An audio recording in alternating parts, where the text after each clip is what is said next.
The opinions expressed in this show do not necessarily reflect the views of Tampa Bay Arts and Education Network.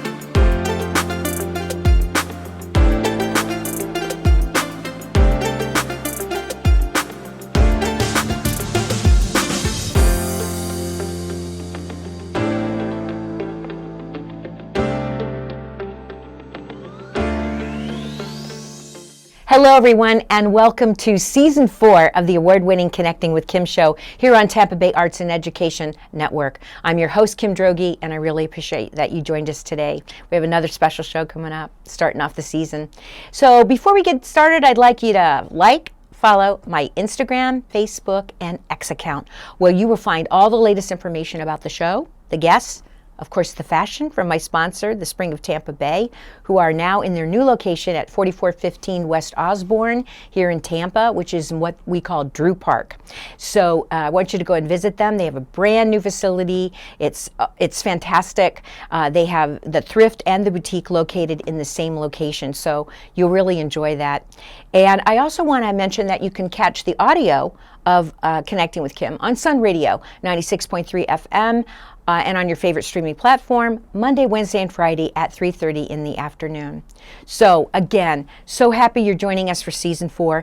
So I'm always thrilled because when I started 6 years ago on the radio show, and I know I sometimes look back and go, 6 years, but it has been, this was my first guest. And he's always been supportive of me right from the start. And he's always my first guest, no matter when we kick off the first half of the season or the second half of the season.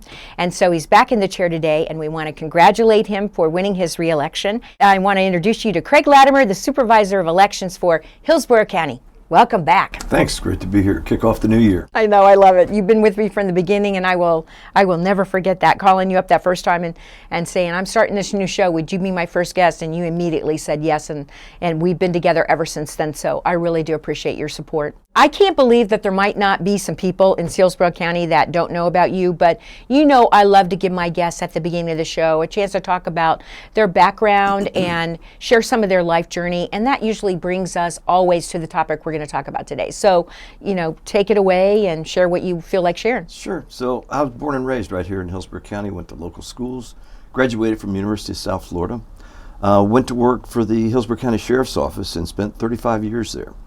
Spent most of my time in the homicide arena. I was a homicide detective, sergeant, lieutenant, captain, retired as a major from the Sheriff's Office. Then I ended up as the chief of staff over at the Supervisor of Elections office in 2009. And then 2012, I ran for Supervisor of Election. Was reelected in 2016, 2020, and just reelected again.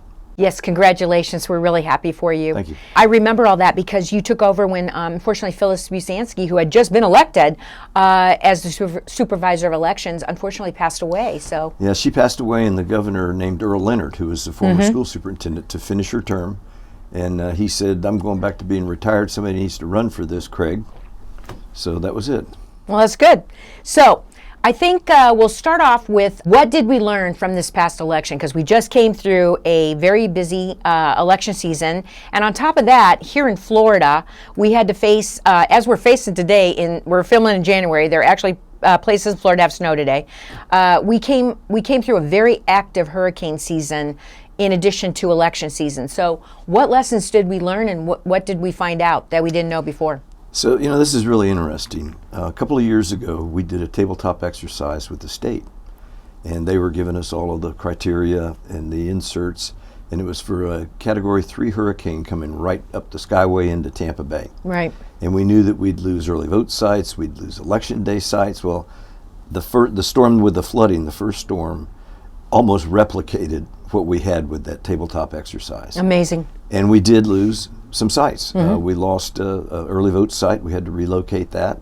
which we were able to do, and we lost several election day sites that along the coastline. Right. So we were very well prepared for that. Fortunately, we didn't lose poll workers. Even that some of our poll workers may have lost their home, had right? to move out of their house, right, or had water damage or whatever. We didn't lose poll workers, so that was a good plus. Congratulations! That's something to be applauded. Yeah. The second storm was kind of interesting because it was a whirlwind at that point. As you recall, there was a lot of places that had power outages, right, including our main Falkenberg Road office. We did have a generator backup there, but it doesn't run everything. Right. And 1 week before early voting started, we were able to get back into that office. So we got back in the office 1 week, early voting started, then boom, election day. So it was a fast turnaround and a quick time there. But I think, we had good plans in place. We planned for this. We've got a COOP plan that's got all these contingencies in it.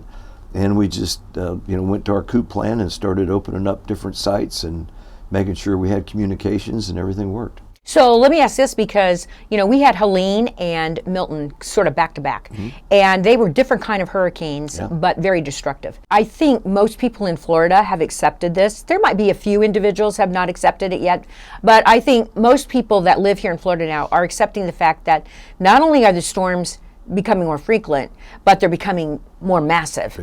I have to say, I've been here through several hurricanes. I've been here since 2005.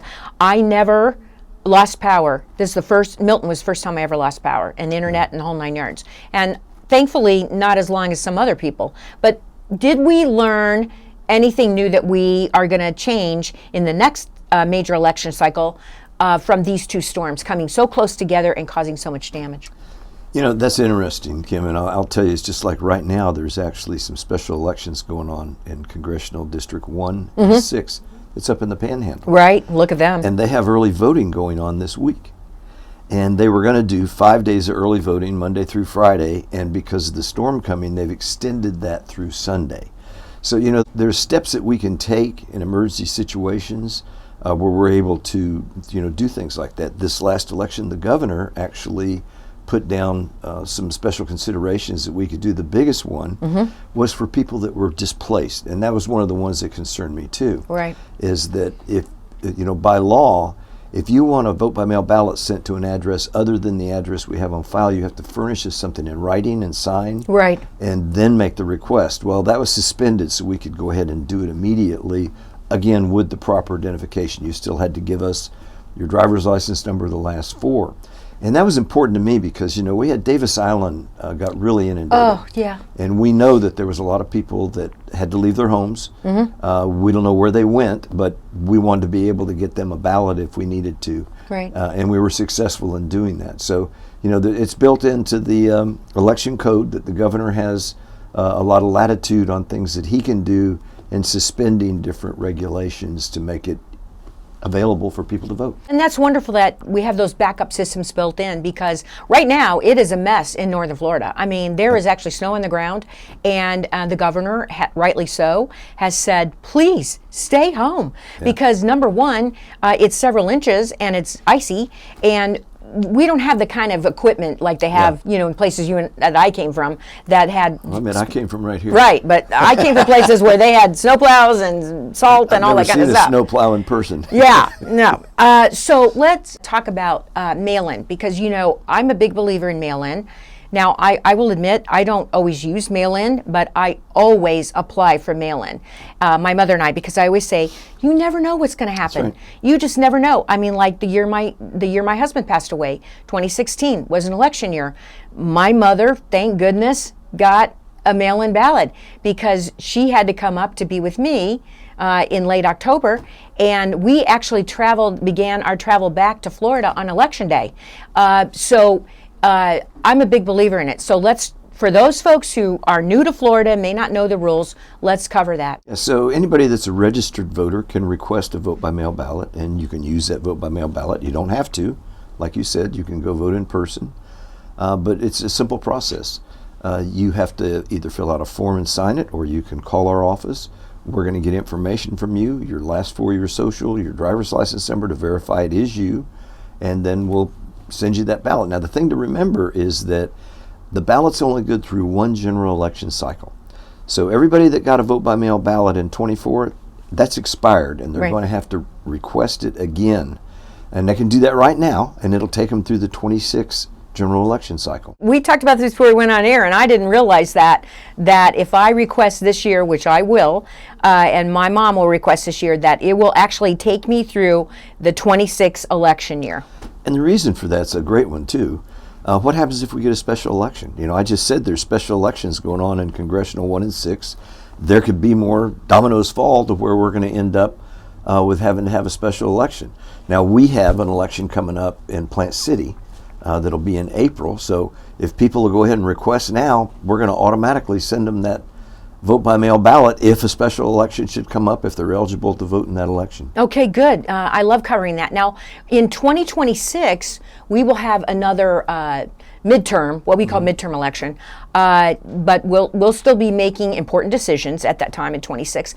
And we'll also, is City of Tampa having their election in 26? No. City of Tampa's off cycle. They'll be in 27. They'll be in 27. Right. So there'll be no mayoral election or council election until 2027. Correct. Okay, good. Another thing that I want to talk about, because mail-in ballots seem to be such a topic of discussion for everyone, and usually controversial for some reason. I personally have never had any issue with my mail-in ballots. As I said, I always apply. I usually go and early vote, I'll admit that. And I want to give a huge shout out and kudos to the South Shore Regional, where we are voting now. Yep. Those people are incredible. And we're just like in, out, they're so nice. I love voting there. But we usually go to early vote, Mom and I together. We meet, it's like a thing for us. And I don't go on election day anymore, but I always bring my mail-in ballot to the polling place. Surrender it. And I usually spoil it because that's something that we do in our household. I don't know why, we just got in the habit. That's great. But let's talk about what happened with, because we talked about it before we went on air, what happened with mail-in ballots and for people that were displaced? Because there are some people in Hillsborough County, unfortunately, they had water in their house for weeks on end after Milton. Yeah, so, vote by mail, it's a great process, number one, and it's a safe and secure process, and people can have confidence in it. One of the greatest things is that a vote by mail ballot, you can actually track that ballot back to my office. You can go on my website and you can track it back. We can opt you in to actually give you text messages that, hey, we've received your ballot, we've counted your ballot. Because in Florida, we can count your ballot 22 days before the election. We can begin starting doing that. Now, here's what's the important thing to remember. I mentioned before that when you request a vote by mail ballot, you have to furnish us with information that we have on file that we're going to be able to verify that it is in fact you, and you have to be a registered voter. Right. We're going to mail it to you. It's not forwardable, so it's not going to get forwarded someplace. Right. When you vote that ballot, on the back of the envelope, you have to sign an oath. And when we get that back to our office, we physically check each and every one of those signatures and compare it against the signatures that we have on file. In addition to that, that's also what's called an observable function. So the parties and candidates can name people to come in and look at the same signature verification that we're looking at to make sure that we're doing the right thing with it, which is great. We've had people come in and look at thousands and thousands and thousands of signatures, and they might have objected to one or two of them, and the canvassing board then will look at it and make the final decision. But it's an observable event. And everybody in my office, and this includes the canvassing board, that makes any signature comparisons, must complete the signature verification program that's put on by the state of Florida. And you have to go online, you get a certificate for it and everything, so it's something you have to do. And it's valuable training, though, too. It is. If you're just joining me now on Connecting with Kim, my guest in the chair is Craig Latimer, who is the Hillsborough County Supervisor of Elections, and we are discussing what happened in 2024. We just came through a big election year, and lessons learned and how we prepare for future elections, because there's always something that can be improved, fine-tuned, whatever. So we were talking also about mail-in ballots aren't able to be forwarded, and how did we accommodate people that were displaced, because there were so many people just displaced. Yeah, so they contacted our office by phone, verify that information, their driver's license, last four of their social, and then we could mail them a ballot to the location they were at that point. It's interesting, Davis Island has always been one of the highest turnout precincts. There are 2 precincts on Davis Island that we've had, and they maintained that. So Good for them. people came back Election Day, and we also lost a Election Day site there in the Marjorie Park Boat Basin. Yeah. So we only had 1 polling site there. But we had a huge early vote. People really took advantage of early voting. 77% of the people that voted in the general election voted prior to the election. We had 325,000 people, the most we've ever had, early voted. Not vote by mail, just early voted. Mom and I debate this every year because, my mother's old generation, they are going on election day to vote is like a big thing to them. And of course she was, for you, as a matter of fact, she was she was a poll. Yes, I think she was an inspector. Yeah. But she also ran a poll because I worked for her clerk, as a. She was the clerk there. Yeah, she was the clerk, and I worked for her a couple of times as a poll worker there, which was really great job. I love doing that, and I encourage everyone, please participate in the process. The training is easy. A lot of it's done online now. I mean, I had to go to classes when I did it, but I mean now it's much easier. And it's an award-winning training. And it's award-winning training. We actually received a national award called the Clearys from the Election Assistance Commission for our online poll worker training, such a great program that we've run. So, congratulations. I'm really happy to hear that. We also won an award, a national award, for the way we communicate with voters. So that was also very reinforcing and refreshing to us. It must make you feel good too, because you've taken some pot shots this last time around about. So we talked about other takeaways, and I remember the last time I was on, one of the things I talked about was showing up for primary elections. Right. Well, people still aren't doing that. I know. We had a 19.5% turnout in the primary election. I know. So 19.5% of the people made the decision for the other 80%. And that election resulted in a countywide public defender, 2 judges, and 3 school board members that were elected at the primary election. I know, and it's disturbing to me. I'm on your website a lot. I hope you don't track how many times I go to your website, but I do. I go to your website a lot. Snoop around, look at statistics. I love all that stuff. I'm nerdy that way. But I don't know what we can do. You keep, there's lots of little sayings. You get the government you deserve, right? When people tell me they complain about stuff, the first question I ask them is, did you vote? Because if you didn't vote, I didn't want to talk to you. You have no skin in the game. So I don't know what we can do to change this. One of the biggest things that I see, and this is just universal, is people that are registered as a no-party affiliation think they can't vote in a primary. I know. And all of those people that were elected that I just mentioned, a no-party affiliation could vote in every one of those races. The public defender's race was what's called a universal primary. Right. There was 2 people running from the same party, so it opened it up to every single voter. Right. The judges are nonpartisan. The school board members are nonpartisan. So an NPA could vote in every one of those elections. And I try to explain to my NPA friends, and I do have NPA friends, because I get this question every year, every election year about voting. I tell them, first of all, many a political career is born at the school board, right? So school board elections are important.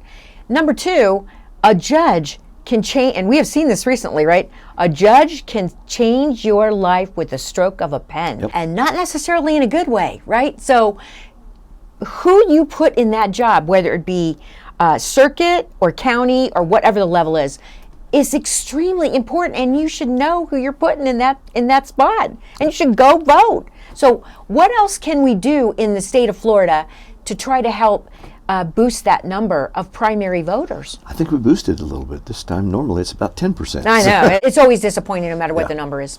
Yeah. And that's one of the big things that we try and do with voter education is to, exactly what we're talking about right now, about letting people know that just because it's a primary election, you can vote, and it's important too.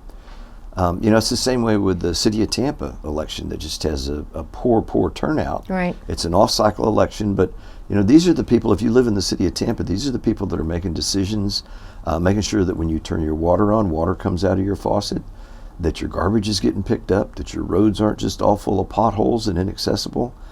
It's important quality of life issues. Well, everyday quality of life issues, because, if you don't have everyday quality of life, you got nothing, right? So Yeah, I agree with you. I talk about it all the time. I beat people up about it. I'm like, go vote. If you don't vote, you're part of the problem. It's always so disappointing. But we did have record turnout for the general. We did. Which is good. I mean, I'm happy to see people they considered it important and they engaged in the system. So, it's interesting. I think we talked about last time too, is that we did, the legislature passed some new laws around doing what we call list maintenance for making sure that the people that are on the rolls are still here and stuff. And last year before the election, we removed, it was actually January or February, we removed about 100,000 people from the rolls. Didn't remove them, we put them in an inactive status. Right. So after 2 general election cycles, then they would go to ineligible. Well, a lot of them showed up to vote. But the end result was we had less people voted in 24 than we did in 20, but we had a higher percentage in 24. And now we've got another 55,000 people that we'll be sending notices to that haven't voted in the last 2 general elections that still apparently reside in Hillsborough County. So we'll see what the results of that is. I must say, when it comes to voting, I'm a little bit right of Attila the Hun. I consider it's not only your right, your constitutional right, but I also view it as your responsibility. If you are not exercising your democratic right that people actually died to give you, right? If you are not doing that, I don't have any sympathy for you. I just want to say to you, well, I think if you're not going to vote, maybe you should lose your right to vote. I mean, if people have defended your right to vote and are still defending your right to vote and you don't consider it important. I think it's interesting. Australia, if you don't vote, you get fined. Yeah. Well, we used to, in this country, we used to have a thing called a poll tax. And when my mother talks about when growing up and whatnot, because she was raised by her grandparents, she always talks about how my grandmother always made sure that they had the money for the poll tax. I mean, because they were poor. I mean, they were sharecroppers. They were poor people. But my grandmother always made sure that money was set aside and it was there because she was an immigrant, right? And she considered it absolutely critical to go vote. And to me, I was like, it gets under you can tell it's a big thing for me and I don't like it, and people that don't vote really annoy me because I'm like, you can't say anything about the process if you don't engage, right? So what else did we learn from this election that we want to talk about? Because we're going to prepare for another big one. Yeah, we had seen, of course, back in 2020 was the pandemic. Right. And we saw vote by mail go sky high. Yeah. Prior to that, our electorate was about a third voted by mail, a third voted early, and a third voted election day. Right. So it's tweaked a little bit. I think we had about 27 or 28% voted by mail, so almost a third. As I mentioned, early vote was way high at, I think, 47%. We are seeing that election day is starting to fall off again. So, I think we were at 23% turnout on election day. But that's okay with me. I want to spread people across all 3 methods of voting. I don't want lines. Right. And early vote, I've upped it now. We've got 27 early vote sites around the county. And people are taking advantage of that. We offer 2 weeks of early voting. It's so convenient for you. I tell people all the time when I'm trying to do voter education, go to our website, see where those sites are. You might find out that there's one right around the corner from where you're dropping your kids at school, right, or from where you work. Right. And it might be more convenient for you to just go ahead and go to one of those sites. So we're seeing that stabilize a little bit. The big thing is going to be also see what changes the legislature might hand to us this year. Yes. There's already some proposed legislation out there. So we'll see, what comes through with that. Well, I don't mind if they tweak and tune, as long as what they do encourages people to participate. Because to me, that is the biggest issue we face as a constitutional republic, not just in the state of Florida, but in every state, is encouraging people to engage in the process and to take it seriously. If they do something that encourages that, I'm all for that. We're constantly, of course, doing voter registration, outreach. You are. We also are in the high schools. In high schools or in Florida, 16 and 17-year-olds can pre-register. They can't vote until they turn 18, but they can pre-register. So we're in every high school at least twice a year, and colleges also. So we try and do a tremendous amount of outreach. I know you do, and I really appreciate that, because you have to instill in those folks to vote, to engage. I think we should talk about this, because I get your emails and I follow you on social media. You have a very great presence there, and your emails are great, and I love the videos that you produce. So we should tell people, please, how can they do that? And did you see, though, before I do that, did you see what I did for my swearing in this year? I did. I love that. So we did I thought that was really great. Civics 101 lesson. Civics 101. I was sworn in at my grandson's school, 8th graders, and the judge and I then did a 30-minute Q&A afterwards with the students, which was just phenomenal. But go to my website. That's the biggest thing. VoteHillsborough.gov. That's where you could get a lot of information if you're not registered to vote, or if you need to update your voter registration. You can do it right online. Click on the registration button and then go to the update area, or if you just want to register, go ahead and get registered. You can also request that vote by mail ballot. That's one of the biggest things. Call our office, the number's on there, and we'll be more than happy to assist you. I would encourage you right now, go ahead and request that vote by mail ballot if you want to vote by mail, if you want to continue to vote by mail. You don't know when we're going to have a special election, may pop up. You might get busy and say, oh my gosh, I forgot to do that. You don't have to worry about it. If you do it now, that ballot's going to be in the mail if you are involved with a special election. Well, Craig, I want to thank you once again for helping me kick off season 4 here on Connecting with Kim, and for being my supporter and always being on my show, because it's always educational, not only for me, but for everybody watching and listening. So thank you for being my guest today. I remember the first time when we did radio, and you said, okay, now we've got to turn the air conditioner off. And it was the middle of summer.